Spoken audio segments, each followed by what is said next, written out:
शांति।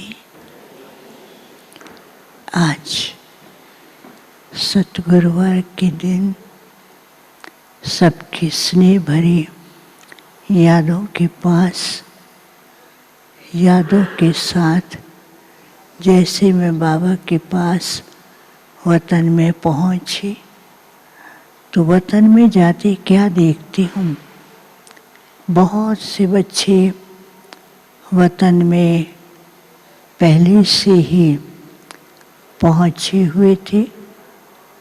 बाबा भी एक एक को देखकर मुस्कुरा भी रहे थे।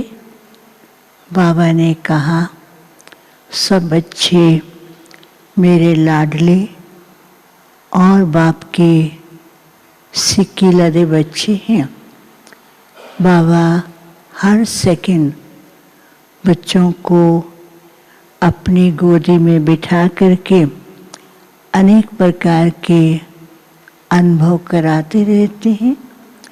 तो बाबा ने कहा कि आज बाबा जो है बच्चों को देखो क्या देने जा रहे हैं।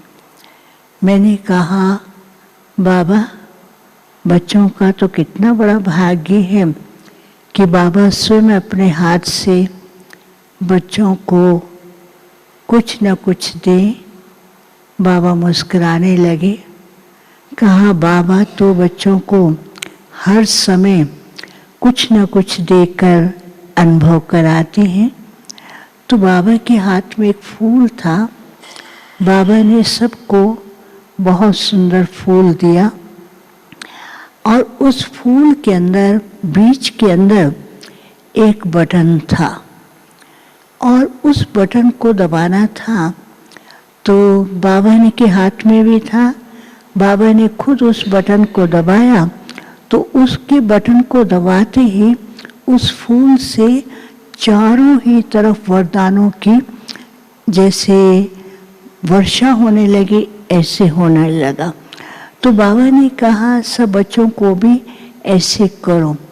तो बच्चे जब बटन दबाते थे, किसी का बटन दबता था, किसका बटन नहीं दबता था, किसका बटन वहीं का वहीं है। तो सब देखते और बाबा को कहते, बाबा हमारा बटन क्यों नहीं दब रहा है। तो बाबा ने कहा, ध्यान से देखो। ध्यान से देखते थे, उस बटन के अंदर लिखा हुआ था क्लियर कनेक्शन और मन की सच्चाई और सफाई। बाबा ने कहा, बाबा ने बच्चों को एक जिम्मेवारी दी है कि सबको वरदानों से भरपूर करो। लेकिन बच्चे कभी कभी कई बातों के अंदर सोचने के कारण, कई बातों में कंफ्यूज, कई बातों का स्पष्टीकरण न होने के कारण अपने आप को उनमें ही जाल में फंसाते जाते हैं। बाबा ने कहा है कि बच्चों को अभी अपने मन को बिल्कुल क्लियर बनाना है, क्योंकि जो समय के वाइब्रेशन हैं वो इतने पावरफुल हैं। एक तरफ तो क्लैरिटी को प्रत्यक्ष करेंगे और दूसरी तरफ वो मिक्सचरिटी डालेंगे। समय के वाइब्रेशन, प्रकृति के वाइब्रेशन, माया के वाइब्रेशन एक तरफ दूषित भी हैं और ब्राह्मण बच्चों के लिए क्लीन भी हैं। तो बच्चों को ध्यान रखना है, जैसे इंटरनेट कनेक्शन होता है या कोई भी बिजली का कनेक्शन होता है, क्लियर कनेक्शन होता है तो पावर आती है। इसी प्रकार से बच्चों को भी अभी समय अनुसार, क्योंकि समय, प्रकृति और माया अपने तीनों तरफ से अपना खेल दिखा करके चारों तरफ जाल बिछा रहे। कभी कभी बच्चे परिस्थितियों को देख के घबरा जाते हैं, कभी बच्चे सोच सोच करके अपने सामने परिस्थिति को बड़ा कर देते हैं। तो बाबा ने कहा, अभी समय है बच्चों को अपने मन को हर बातों से डिटैच करके अपने मन को एकदम क्लीन और बाबा के साथ और बाबा के साथ और अपने साथ भी सच्चाई सफाई से चलना है। तो ऐसा फिर अनुभव करेंगे कि बाप के द्वारा भी हमें वरदान मिल रहे हैं, और जैसे फूल से चारों तरफ खुशबू फैलती है तो वरदानों की वर्षा चारों तरफ करते रहेंगे। क्योंकि अभी समय ऐसा आ रहा है कि आप सारे विश्व के अंदर नहीं पहुंच सकेंगे। विश्व की हर आत्मा को बाप के साथ का अनुभव कराना है। उसके लिए सूक्ष्म पुरुषार्थ करना है कि अपने आप को एक तो बिल्कुल क्लियर स्थिति, समय को देखते हुए क्वेश्चन न करके समय को साक्षी होकर के देखें, और दूसरा बाबा से क्लियर कनेक्शन होगा तो हर समय प्रोटेक्शन, बाप की छत्र छाया और अनेक आत्माओं का वरदानों का भी अनुभव करा सकेंगे। फिर बाबा जैसे बहुत प्यार भी कर रहे थे, बाबा ने कहा हर बच्चा अपनी बुद्धि को एकदम बिंदी लगा करके फुल स्टॉप लगाए। तो जैसे बिंदी लगाई, फुल स्टॉप लगाया, वैसे ही वो फूल जो है एकदम चारों तरफ जैसे फुआरा चलता है ना, फाउंटेन की तरफ, उस तरह से लाइट की किरणें और चारों तरफ वरदानों की वर्षा होने लगी। बाबा ने कहा समय दो स्थितियां दिखा रहा है, एक तरफ वरदानों की प्राप्ति और वरदानों की अनुभूति और वरदानों के द्वारा दूसरों की सेवा, और दूसरी तरफ समय जो है वो कई प्रकार की परिस्थितियों के द्वारा परीक्षा भी ले रहा है। तो इसलिए बच्चों को इन परीक्षाओं से घबराना नहीं है। परीक्षा जो है ये बच्चों की स्थिति को मजबूत कर रही है। उसके लिए बाबा ने कहा अभी समय अनुसार बच्चों को एक तो अपने आप को बिल्कुल ही क्लियर रखना है, दूसरा स्वयं को शक्तिशाली बनाने के लिए लाइट हाउस और माइट हाउस की स्थिति का अनुभव करना है।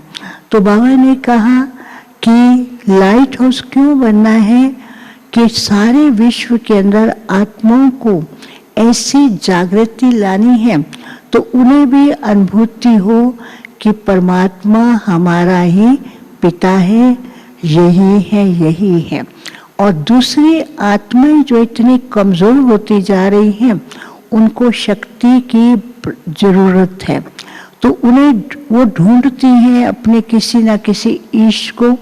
तो बाबा ने कहा आप पूर्वज आत्माएं हैं, उन आत्माओं को शक्ति देने के लिए माइट हाउस की स्थिति में रहे, उनको शक्ति दें और अनुभूति कराएं।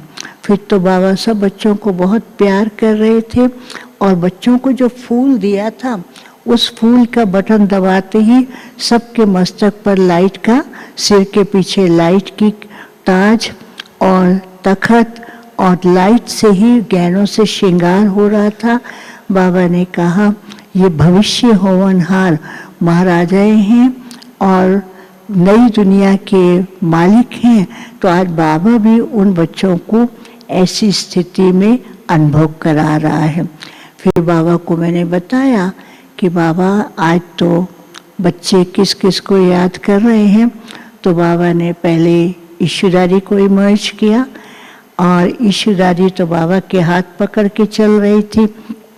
बाबा ने कहा बाबा के यज्ञ के विशेष रतन, आधार मूर्त, जिन्होंने यज्ञ को ऐसा संभाला और सदा ही यज्ञ की इकोनॉमिकल स्थिति को अच्छी तरह से, यज्ञ के जो साधन थे उसको बहुत ही सिस्टमेटिकली संभाला और अकाउंट में एक्यूरेट। और इस बच्ची ने तो बाबा का भी दिल जीता और पूरे ब्राह्मण परिवार का भी, साथ में अपनी शांत और हर्षित मुख चेहरे के द्वारा अनेकों को विशेष अनुभव कराए।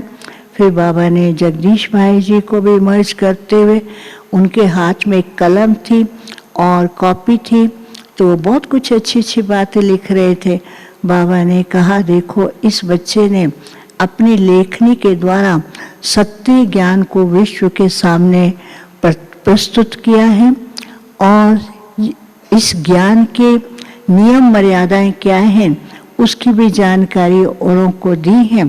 तो जगदीश भाई तो बाबा के सामने हाथ जोड़ करके बैठ गए, बाबा ये तो आपने किया है। बाबा ने कहा इतना सब करते हुए भी बच्चा सदा निर्माणचित और सदा अथक सेवाधारी रहा है। फिर और जिनके भोग थे उन सबको बाबा ने मर्ज किया और दृष्टि से उनको वरदान भी दे रहे थे। फिर बाबा को जैसे मैंने भोग स्वीकार कराया तो बाबा ने खास पहले ईश्वरानी को, जगदीश भाई को और जितना के भोग थे तो मैंने कहा बाबा पहले तो मैं आपको स्वीकार कराऊंगी। बाबा ने कहा नहीं, आज बाबा जो है बच्चों को भी अपने हाथ से भोग स्वीकार कराएंगे। फिर मैं बाबा को खिलाया और बाबा ने अपने हाथ से सबके सामने ऐसा किया, जिनके निमित्त भोग थे उन सबके पास पहुँचे। और बाबा ने खास भट्ठी वालों को भी याद दिया, कहा कि अच्छा मौका मिलता है बाबा के घर बाप के साथ का अनुभव करने के लिए। फिर सबको याद दिया। ओम शांति।